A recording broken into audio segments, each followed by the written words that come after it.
Good afternoon, everyone. Hopefully everybody's ready.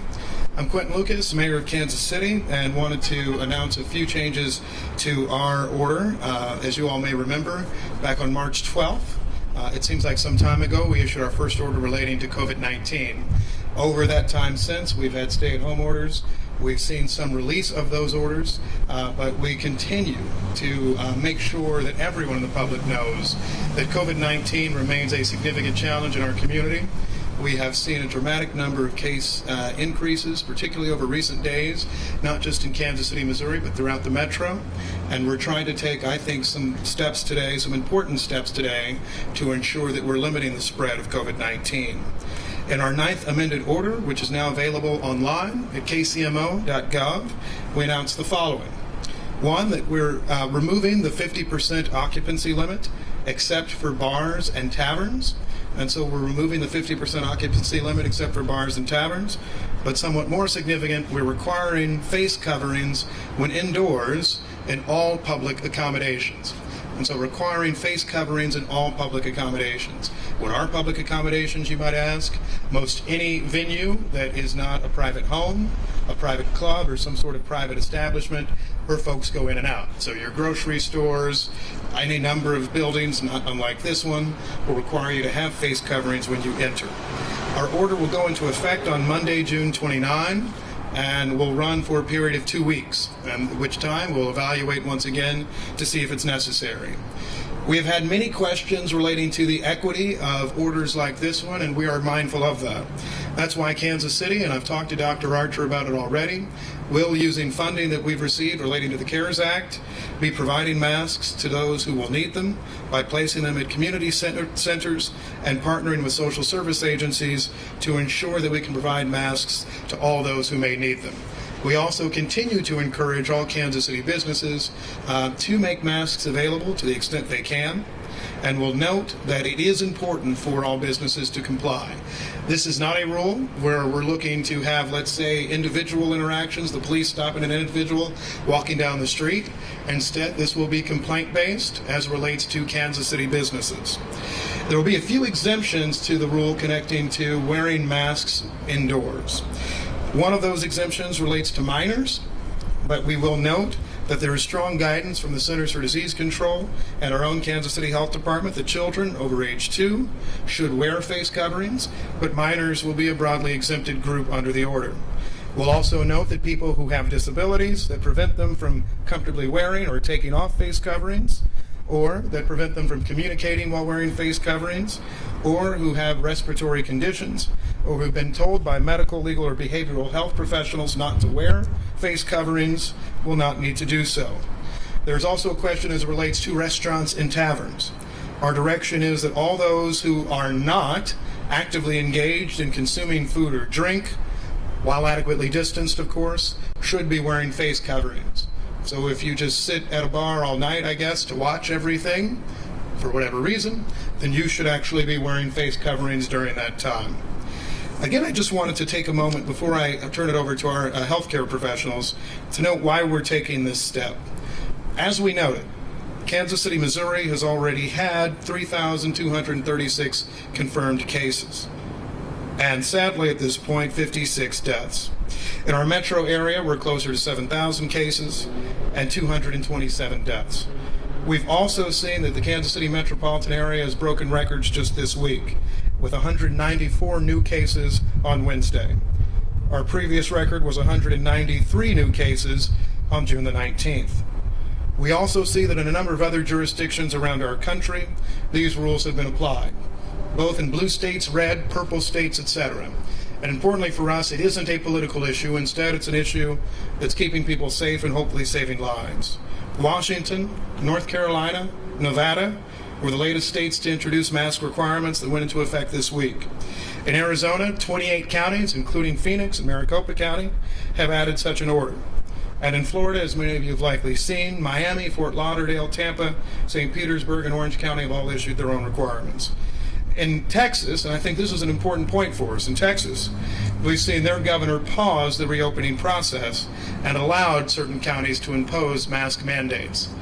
There are many who've asked us for months, and I see my friend David Alvey, the mayor and CEO of the Unified Government of Wyandotte County in Kansas City, Kansas, is here, and we probably get similar calls. And people have asked us for some time, how can you keep businesses open, or how can you reopen businesses? The simplest, sharpest, fastest way is by making sure that people wear masks. If you wear a mask, right, we're able to do a number of things. We have seen that there is great protection from wearing masks, and frankly, we see that it's something that's important in stopping the spread.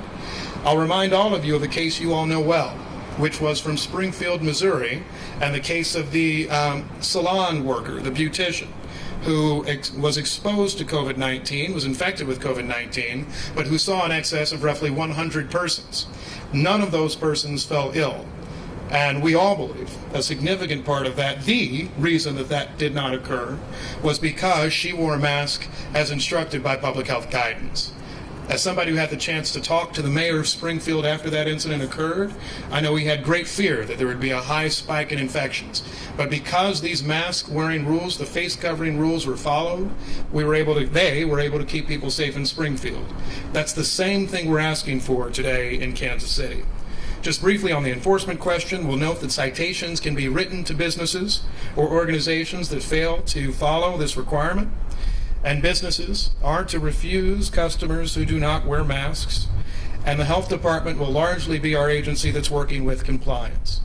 In addition to making masks available at Kansas City community centers, we also would direct you to the site of kcppe.com. That's Kansas City Personal Protective Equipment.com, which is a resource for providing more information. With that, I have Dr. Erica Carney and Dr. Rex Archer, our Director of Public Health, with me. Dr. Carney is our Director of Emergency Medical Services. I believe Dr. Archer will have a few words, and then I'll likely come back and answer any questions for you. Dr. Archer? Do you wish to? So we'll actually go directly to Mayor Alvey, and he'll make real news for you. Good afternoon. So today, wore my hat because again, the sun is out. It's coming through the clouds. I wear this hat to protect myself from skin cancer. It's a simple thing that I need to do. When I wear the hat, because I wear the hat, I do not rage against the sun for being the sun. I simply protect myself by wearing the hat. The same with the mask. I don't rage against the virus by wearing the mask. I simply protect myself and others by wearing the mask. Wearing the hat doesn't protect anyone else from skin cancer, but it may protect me. Wearing a mask can protect me from infection with COVID. It can protect others from infection with COVID. I wear a mask for others. I wear it for myself. I wear it for my family members. I wear it for my friends. I wear it for my colleagues. I wear it for the citizens of Wyandotte County. We want to continue to reopen Wyandotte County. Our best opportunity to continue to relax restrictions is for us to take necessary, simple measures like wearing a mask, washing hands, maintaining social distancing, avoiding large gatherings. If we do those simple things, we can continue to get back to business. However, based upon the trends that we are seeing in Wyandotte County and across the nation, if we don't continue to stop the virus will stop us. It's as simple as that. Let's get over the political divisions over the coronavirus. It is what it is. Pay attention to it, see what it is, where it seeks to go, and let's do what we can to stop it. I wear the hat to protect myself from skin cancer. I wear a mask to protect myself and others from COVID. Thank you.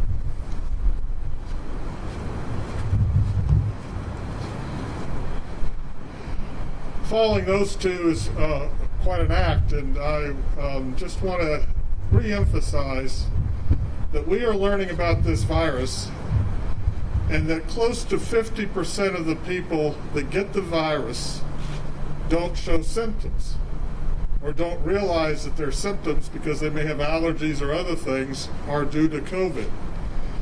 What that means is that you're wearing a mask as a courtesy and showing our community love to others, to protect others.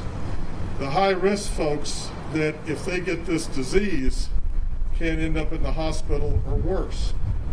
So that's why we're asking everybody to do this. I do want to emphasize for those children that are younger, there's a risk of suffocation, so we don't have masks on them. Most of you that have dealt with 3, 4, 5-year-olds, sometimes it's hard enough to keep their shoes and socks on, let alone a mask. So we're not wanting anybody to be denied service into a grocery store or whatever where the adult is masked and the toddlers aren't. But what we've seen across the country now is just here in June, from the first week of June and compare it to the third week of June, those states that require masks for both the employees and the customers have had a 12% reduction in cases. Those states that only require it for the employers have had a 70% increase. Those that don't have any requirement have had an 84% increase. So that's why we want to do this, because we don't want people being evicted because their business was closed. We want to be able to open the businesses, but we want to do it in the safest possible way. So the guidelines are very clear. We can protect each other with this. And the issue really is, I can't infect you if I've got a mask on, and you can't infect me if you've got a mask on. So thank you. Dr. Carney? As a current healthcare worker here in Kansas City, an emergency medicine physician and an EMS physician, I just want to sincerely thank our mayor and the other mayors for their messages on this. I would also like to thank the current healthcare workers who have been at this for over 100 days now with nonstop meetings, budget cuts, and everything else. But despite this, every hospital here in town continues to meet every week. Every hospital still requires every visitor to wear a mask, every patient to wear a mask. And they also continue to have visitor restrictions as well. All of the hospitals will continue to meet as long as this continues, and this will also include our EMS agencies and fire departments under the direction of these two guys. So thank you guys for that. Thank you, Mayor. Thank you, doctors. I'm Alan Greiner with the Unified Government Wyandotte County. I'm the health officer there. We're just here today in support of this new ordinance. We're developing our own ordinance in Wyandotte County, Kansas City, Kansas right now, and we'll have more information on that probably within the hour. We've been in close contact with Dr. Archer over the last several days, and we're seeing the same evidence he is. We're seeing dramatically increased cases. We're seeing dramatically increased numbers of individuals seeking testing. The positivity rate of the testing is going up on the Kansas side of the state line in the last 2 weeks, which is extremely concerning to us. So we think mask ordinances and cooperation by our citizens can make a big difference in curbing this coronavirus and hopefully preventing us from having to step back further. I want to reiterate that this is about working together. I think we're doing that. That's why we're here in KCMO right now. I think we all need to do that as a larger metro community, and we hope to have others joining us in the coming days in these efforts. Thank you.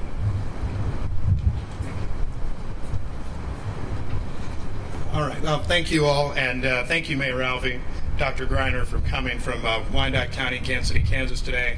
I think this does show, and as Mayor Alvey put so well, this isn't about geographic boundaries or politics or anything under the sun. We're taking these actions to try to keep people safe. With that, I'm happy to take any questions. We'll go in the usual line, and so go right ahead. Okay, so you spoke about this a little bit yesterday at your press conference, but Kansas City, Missouri can have its own mask requirements, but then when you go over to Johnson County, it doesn't have it. Are you worried about that? Sure. That spread between counties that people flow through so easily? So let me say this first. Our health professionals are actually the guide in cooperation. I know they talk frequently. I know they're all working together to make sure that we can see consistency. And what I would say is this, and hopefully I don't speak out of turn, but every health professional I've talked to has said masks are a good idea. And so whether it's mandatory where you live or not, right, and whether you border Kansas City, Missouri, you're watching 3 hours from here, I think from what Dr. Archer has told me, a mask is a good idea. What our state health director has said, a mask is a good idea. And so we can talk about what rules or technical rules or anything under the sun, but this is in some way different than those stay-at-home orders and the businesses opening and all of that, because this isn't shutting down a single business. This isn't stopping any type of commerce. This is just saying, how can you stop the spread from impacting others? And so that's why, actually, I guess my concerns are a little bit allayed by the fact that really just wear a mask. And we're making this rule today in Kansas City because we think it's important to make clear to the public how important it is. And we've had a number of business owners that have called my office or Dr. Archer's office and said, we actually need some sort of rule. It makes it easier for us to tell customers, yeah, a mask is required because the city requires one. And we just think that's an important step for us today. Is there any other questions? Yes, ma'am? You said that this will be enforced by individual businesses not allowing people not wearing masks into their places of business. What happens if the business refuses? So we'll go through the usual process, and the question relates to how does enforcement work. As we noted some time ago, our police department does not enforce these orders. We largely have the Kansas City Health Department handle enforcement. It is typically a complaint-based system. And so there are people that call my office and Dr. Archer's all the time. The idea is if you have a concern with a business that you have been to, you can call 311 and you can report the fact that, and we get this from a lot of employees, waiters and waitresses, who have said that nobody we work with are wearing face coverings and that sort of thing, and they feel in some way at risk. You can call us. The health department is actually very friendly with this. We're not trying to be Big Brother. We usually will send a follow-up letter.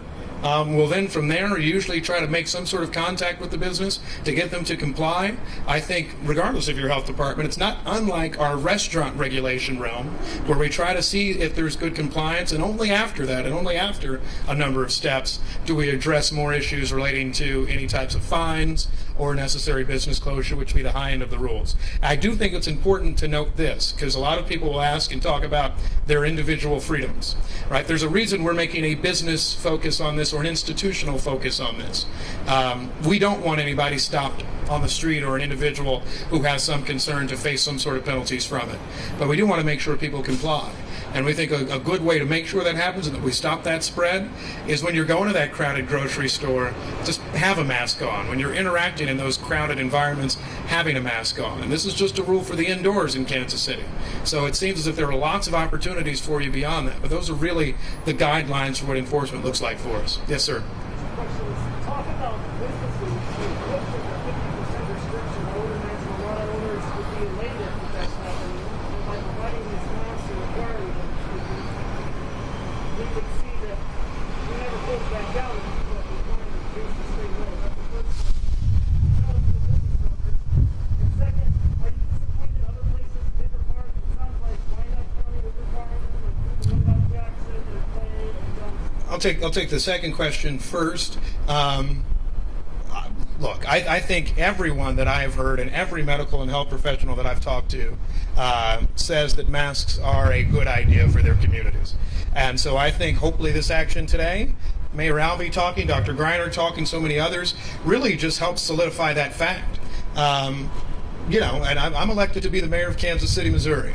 And so we'll try to do what's right for this jurisdiction. We certainly will communicate with others in all types of situations, but it's not my call necessarily to say what others will do. I can have my own opinions, but more than anything, I hope people just wear masks. And whoever's watching just puts on a mask when they're going into some sort of environment where it'll be necessary, any situation of public accommodations. I'll also say this about the Kansas City order that was issued today. There will be some who try to bring up any number of reasons why there shouldn't be orders like this. I believe we've thought of that, right? Following public accommodations language, which is the same thing we do for every other federal law or anything like that, doesn't infringe on private businesses, private residences, any of those types of activities. What we're saying, though, is if you're coming out in the public and you're going to be in a public space, in a public building, you should wear a mask. Frankly, if you're outside next and close to someone, a mask is really something we recommend. And so, no, I don't have that concern. You'll have to remind me of the first question.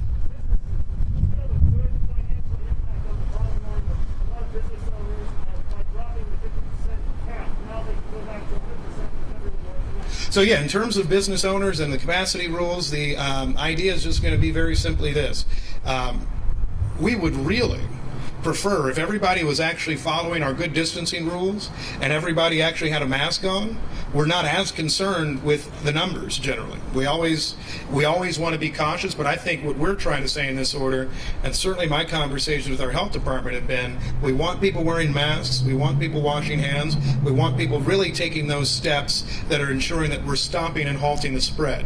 And that's where our focus is going to be. That's where the Kansas City's enforcement focus is going to be. Frankly, that's the sort of work we're going to be doing and trying to provide masks to anyone in Kansas City who needs them. If you go to any number of public facilities already in Kansas City, you'll see that sort of thing. And so that's where we'll be going. Yes, ma'am? Talking about the last quarter, a lot of people congregate right outside the bars and don't actually step into it. Does this guidance provide any guidance to those people who congregating outside or And go ready, Morgan. So, like businesses in Westport, when people congregate Yeah, I thought so. outside, Right. does this affect them at all? So bars and taverns are, so in terms of capacity rules and that sort of thing, bars and taverns are still under a percentage capacity rule. And so they still have that same set of rules. Restaurants will still be required to have distancing. So we would still encourage that. I have seen the same photos you've seen in connection with these large crowds in Westport and other places. We would encourage people to maintain social distancing and to actually make sure they have their adequate mask wearing rules. So yes, we do think this level of good advice applies to all of them. And by the way, I'll make sure for our Wyandotte County friends that Mayor Alvey will come up after to answer questions if you have any for him as well. I Shannon? have a question for Dr. Archer. All right. I will make this my last one, Dr. Archer, then we'll follow with the Wyandotte County crew. Thank you. So, Dr. Archer, I understand on that call yesterday, 5 of the 7 directors of health that were on that are not in favor of a mandate for masks, and there was just 2 Wyandotte County in KCMO that were. Can you kind of tell us why there's such a dichotomy there, and how this is going to affect Kansas City and other parts of the metro? So I'm not sure that's the perfect characterization of that call. The science on this has been coming out fairly rapidly in the last month. Some of this still isn't even published. Some of us have had access to unpublished data, which has helped us in making our recommendations. I would say that most of the health directors, well, we all agreed that we were going to put out a statement in the next couple of days supporting the wearing of masks and that it's the right thing for everybody to do. Anybody that is wise talks to their elected officials before they make a commitment on a mandate. And so several of them hadn't had the chance to go back and talk with their elected officials yet. So give it a little bit of time. I mean, that's part of us being in an urban core, and we have our issues and concerns, and we're going to move forward. My guess is a lot more will find this as the best way to keep their businesses open also. So, I think the issue is talking about a mandate when they hadn't even talked to their elected officials about this yet. Of the conversations you had with them, how many do you think are going to commit to some sort of a mandate? I know Johnson County right now is absolutely not going to do it. But how many of the 7 counties in the metro do you think will end up with this kind of order from your conversations? Well, I bought a crystal ball yesterday. From your conversations. So, as the science continues to grow, as the evidence is clear that the states that are opening up that have these mandates are having better public compliance than the states that aren't, and that they're getting into trouble, they're now having to potentially triage hospital beds and other things. Inevitably, this is going to be every place. If we had the right OSHA at the national level, this would have already been mandated for all employees, period, anyway. And we don't have that, unfortunately. And so I think the issue is, don't get hung up over the mandate. If there was no legal system in this country to require anything, we should be doing this because we care about each other. This isn't an issue of mandates. Now, what I have found is, whether it was with non-smoking laws or other things, once you pass the law, it sends a clear signal to the public that the science is there, this is important, and people then start peer pressuring each other. So now once the law is there, then folks will complain. They'll raise issues. The mayor talked about enforcement. So we get a complaint with 311. We then call that owner. We talk with them. If we get a sense that they're going to correct the problem there, that's it. If we get another complaint or we get a sense they're not going to correct the problem, then we send a certified letter. If we don't get compliance, we do a visit. And if we don't get compliance there, we give them a mitigation order, and if they don't do that, we take their occupancy away. So we will move through this and protect people, but we're going to give businesses time to adjust. Nobody should be refusing the first day of this ordinance for people to come in who don't have masks yet, and the business hasn't had a chance to order the masks and be able to provide them free to customers or at low cost. But we want to make this clear that this is where we need to go. Don't delay. We're going to start ordering extra masks, as the mayor mentioned. This is the change that will help our economy. It'll save lives. We're in the second wave in Kansas City. As you know, we shut down before we had our first case, luckily, that we knew of. We had 16 deaths in the first wave. We've already got 16 deaths in the second wave. We've got to do this to save lives and save our businesses.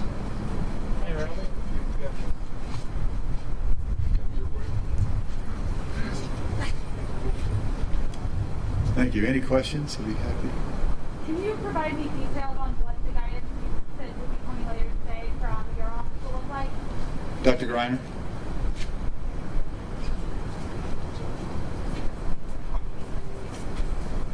Thanks, Mayor. Our guidance will be similar to the guidance you've just heard about. We're also looking closely at other states in the United States that have guidance, especially Washington State, which has an ordinance that's going into effect, I believe, at 5 p.m. Pacific time. So there will be similar exclusions to the ordinances, just as you heard about from Mayor Lucas. But we hope to have all those details, like I said, literally within an hour, so that's widely available on wicokck.org. Okay, thank you. All right. I assume that's good for you? All right. Thank you all, and we'll come back in 2 weeks to discuss either extension of this order or our next phase. Thank you.